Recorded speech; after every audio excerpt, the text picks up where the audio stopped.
Halo guys, jumpa lagi di channel Kaila Diskus. Satu-satunya channel di dunia yang cerita tentang diskus seorang pemula plus inspirasi plus motivasi. Apa kabarnya guys? Nah, pagi ini saya rekaman lagi. Udah lama nggak rekaman, tapi ini rekaman yang ketiga setelah mulai update lagi. Hampir 4 bulan gak ada update di channel YouTube Kaila Diskus ya. Nah, hari ini saya akan cerita tentang penyakit ikan diskus ya. Nah, pada dasarnya semua makhluk hidup pasti bisa kena penyakit ya. Manusia, hewan, ya, tumbuhan pun termasuk makhluk hidup bisa kena penyakit. Nah, sebetulnya penyakit itu bisa sembuh ya, asal segera ditangani. Dan penyakit diskus juga sama ya. Saat ini kita semua sedang dilanda wabah corona ya. Memang wabah yang cukup memakan korban ya. Kita berharap, kita berdoa semua agar, ini saya pejamkan mata, berdoa semua agar kita semua senantiasa selalu dilindungi, dilimpahkan kesehatan oleh Yang Maha Kuasa, dilimpahkan kekuatan dan dilimpahkan keberkahan, dijauhkan dari segala penyakit dan mara bahaya. Amin. Ya. Oke. Nah, kita ngomongin penyakit diskus. Penyakit diskus ini kalau menurut saya sih ada yang disebabkan oleh air, ada juga yang disebabkan oleh bakteri ataupun jamur atau parasit ya. Ada juga yang disebabkan oleh karena ikannya kena bully ya. Nah, hari ini saya akan ngomong karena oleh kena bully ya. Nah, kalau di online saya sering lihat orang-orang kena tipu sama seller penipu ya. Kalau di saya mengalami saya ditipu oleh ikan saya sendiri ya. Nah, ini saya kasih lihat ikan-ikan yang telah sukses menipu saya. Ini ikan-ikan yang saya bilang telah menipu saya ya. Di sini ada 5 ekor. Ada jenis pigeon, ada jenis white butterfly 2 ekor, ada jenis snake skin, ada jenis red melon tapi warna merahnya kurang ya. Karena ikan-ikan ini 5 ekor ini baru saja sembuh dari sakitnya itu. Nah, ikan-ikan ini saya bilang menipu saya. Kenapa menipu saya? Karena saya teledor, jadi saya mudah ditipu sama ikan-ikan ini ya. Nah, maksudnya gini, jadi ketika kita memberi makan, apalagi kalau kita lagi sibuk ya, kadang-kadang kebanyakan kita nggak perhatiin ada 1-2 ekor yang mungkin nggak makan ya. Itu. Nah, ikan-ikan ini kategorinya seperti itu. Jadi saya memberi makan di tank yang ikannya ya, tentunya ikannya udah pasti lebih dari 1, lebih dari 5, kadang 10 lebih ya.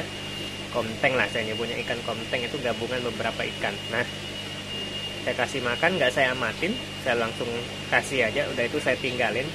Nah, ternyata ada ikan-ikan yang nggak makan. Bisa jadi ikan-ikan ini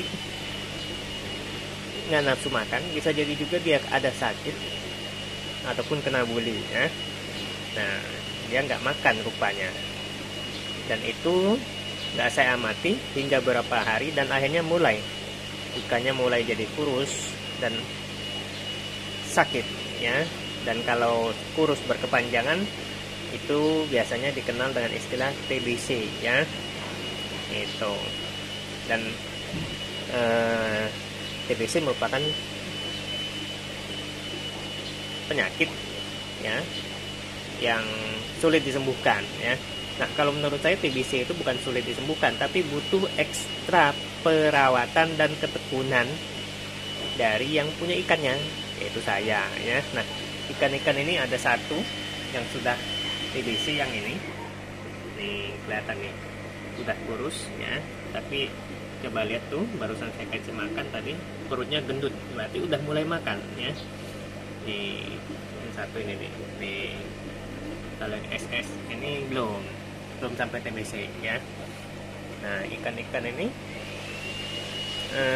kalau yang satu lagi ini udah gemuk nih, tapi memang nggak terlalu parah dia waktu itu sakitnya ya, cepat ketahuan. Yang pigeon juga kena bully juga cepat ketahuan. Jadi ikan-ikan ini korban bully dari teman-temannya ya, sehingga sakit. Tapi beruntung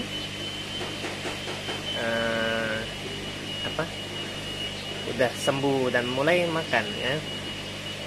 Ini nafsu makannya udah kuat. Nah, agar cepat gemuk sekali, otomatis kasih makannya nggak cukup 2 kali ataupun 3 kali ya. Agar normal lagi nggak cukup 1 atau 2 kali atau 3 kali, 5 sampai 6 kali lebih bagus ikan-ikan ini dikasih makan ya. Dan itu lihat ada heater ya, ada heater. Nah kita di sini lagi karena tadi tanknya di bawah, saya susah kalau jongkok, pegel ya. Jadi sambil ngobrolin ikan yang tadi itu sakit. Nah bagaimana cara mengatasinya? Jadi sebetulnya sakit itu karena kita nggak perhatiin. Jadi ikan itu kena bully dan akhirnya dia nggak makan, dan itu kita nggak lihat. Jadi pas kita kasih makan kita lihat, wah dia pura-pura makan ya. Pura-pura makan maksudnya dia ikut mendekat ke makanan yang kita kasih, tapi dia lepehin lagi, dia buangin lagi dari mulutnya ya, berarti dia nggak makan ya itu. Atau bahkan dia cuma deketin aja, cuma diciumnya aja makanan tadi, dan ujung-ujungnya nggak makan. Dan itu berlangsung beberapa hari dan mulailah timbul berbagai penyakit dari berak putih ya, dan akhirnya biasanya berujung dengan TBC ya. Ini menurut saya ya, menurut saya ya, bisa jadi belum tentu benar ya. Ini sharing saja dari saya nggak maksud ngajarin ya, saya juga masih belajar dan terus belajar ya, seperti itu. Jadi bagaimana cara merawatnya ya? Nah, karantina itu yang pertama kali perlu dilakukan, karantina ya. Karantina segera ikannya ya, dan pastikan pakai heater ya. Pastikan pakai heater ya. Biasanya saya set heaternya 30 sampai 32. Ini juga selalu saya saran kepada teman-teman yang sering konsultasi ke saya, pakai heater 30 sampai 32. Kenapa 30 sampai 32? Sebetulnya lebih bagus 32. Cuma kadang ada beberapa heater yang bocor, kita setting 32, tahu-tahu dia jadi 34. Kasihan ya. Bisa hangus ikannya mendidih nanti ya. Enggak mendidih, cuma kepanasan. Ya, jadi tergantung heaternya lagi ya. Tergantung heaternya lagi ya. Kalau memang heaternya bagus nggak masalah set 32, tapi kalau heaternya kurang bagus lebih enak set 30, takutnya dia bocor nanti ya. 30 kalau bocor paling nggak jadi 32 lah ya, seperti itu. Nah pertama itu jadi karantina dan pasang heater ya. Terus kasih garam ikan ya, kasih garam ikan.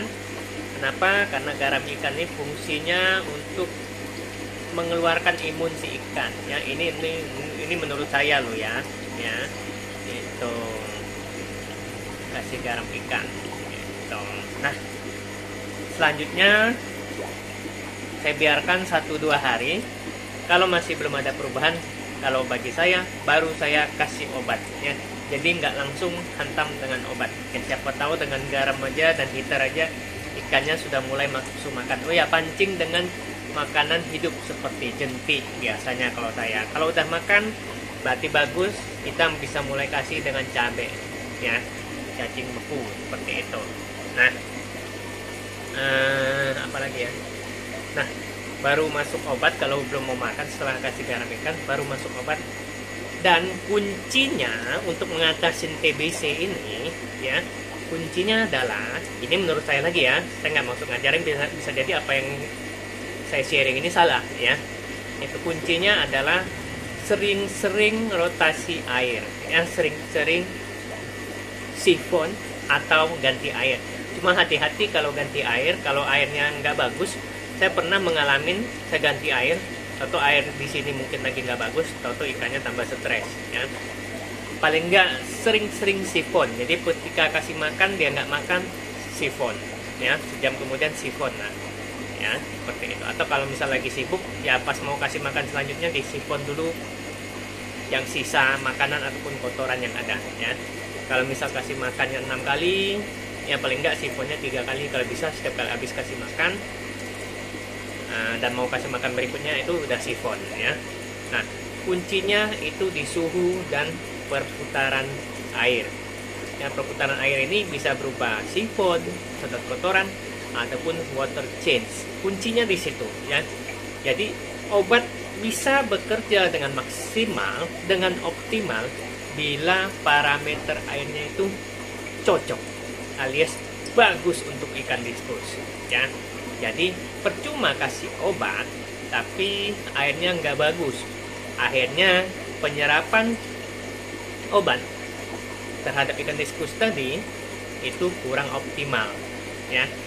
Saya pernah malah mengobatin ikan yang TBC itu tanpa obat sama sekali, cukup dengan garam dan pergantian air. Tapi rutin saya lakukan pergantian airnya setiap hari, bisa beberapa kali, ya. Itu setiap kali kasih makan kotor saya sifon, mau kasih makan lagi sifon lagi, ya. Perputaran airnya saya rutin, dan tentunya airnya juga harus air yang bagus, ya. Air yang bagus ini air yang cocok untuk diskus, parameternya sesuai. Nah, itu saja. Jadi untuk perawatan, ya, kuncinya di diskus itu perputaran air, ya. Ingat ya, air yang bagus, ya, ngomongin perputaran itu berarti air yang bagus, ya. Perputaran air dan suhu, ya. Obat itu faktor berikutnya, ya. Itu. Dan ini memang saya dapati juga dari buku-buku yang saya baca. Bahkan ada seorang master diskus bilang kalau mau kasih obat, mau cemplungin obat, airnya harus bagus dulu, ya, seperti itu. Dan memang itu saya praktekkan dan hasilnya bagus sekali. Itu kuncinya, ya. Untuk obat nanti Kaela Diskus lewat Diskus Care akan mengeluarkan produk khusus untuk mengatasi masalah diskus yang sulit makan, mogok makan, ataupun berput, ataupun TBC. Tapi balik lagi, obat itu faktor yang keberapa. Yang penting ketekunan dan ketelitian kita, ketelatenan kita untuk memberikan perawatan yang berupa pergantian air dan kestabilan suhu dengan suhu yang cocok untuk diskus, ya. Oke, sekian sharing pagi ini. Nih saya masih pakaian tidur, ya, masih di rumah aja. Stay di rumah aja, apa boleh buat, kondisi belum mengizinkan kita untuk banyak jalan-jalan, ya. Tapi di rumah bukan berarti kita tidak bisa produktif, kita tetap bisa berkarya, tetap bisa menghasilkan, dan tetap bisa eksis. Salam hebat luar biasa, salam diskus luar biasa. Bye-bye. Jangan lupa like, subscribe di bawah komentar.